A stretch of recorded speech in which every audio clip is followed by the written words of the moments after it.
Hey guys, it's Andrew with AndroidCentral.com, and I wanted to give you a look at Unity Launcher.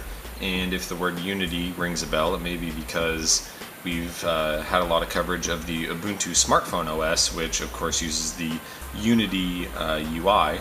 And one of the main parts of the Unity UI is that switching apps is done with a swipe in from the left edge of the phone.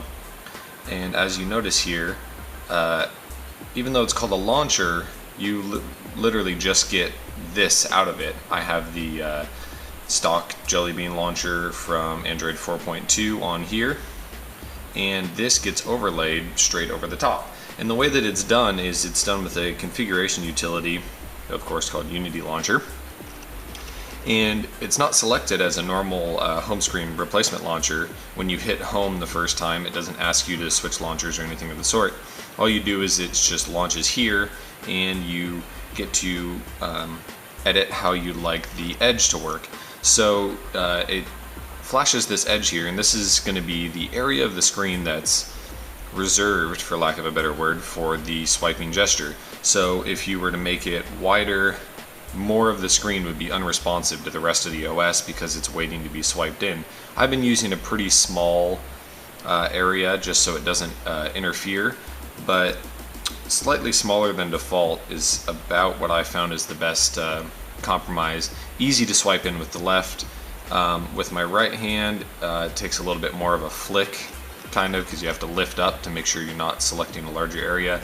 But the customization is there to make it work how you want. And if you prefer to have it on the right, you can change the position, top left, top right, center, all different parts, and you can change the height and things like that, so you can really customize how it's going to look for you. And as far as customization goes, there's even more options as far as how long the launcher is visible, because when you swipe in, swiping away doesn't do anything. It stays in as long as you tell it to.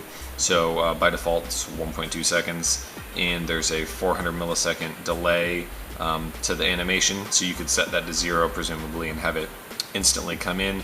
You can edit the background color and the icon background and whether or not to show the names under the icons. By default it's the standard kind of Unity colors, and it has black backgrounds on the icons.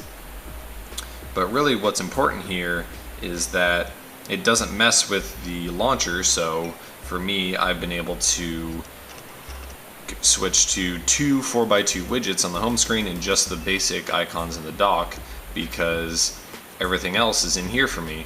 My normal home screen would look something like this with all the folders in it and things of that sort. So now it gives me a little more customization. So I think that people that like to mess around with launchers a little bit, maybe get rid of the dock, get rid of the search bar, and have a bunch of different widgets and things of that sort, and just have something like this for switching apps, it could be really compelling.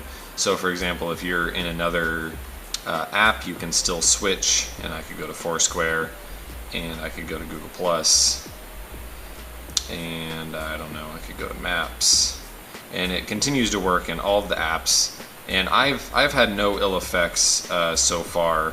Seeing, I've never had any issues with parts of the screen being unresponsive or anything like that. The launcher itself is extremely smooth, which is nice, and you get the nearly full experience, whether you use the free version or the paid version, which is only 99 cents. The paid version gives you some more customization options, the color options and things of that sort.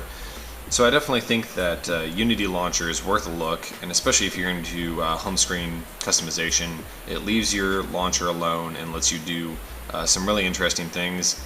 And for 99 cents, it's kind of a no-brainer to check out. So thanks for taking a look, guys. That is Unity Launcher, just 99 cents in the Play Store.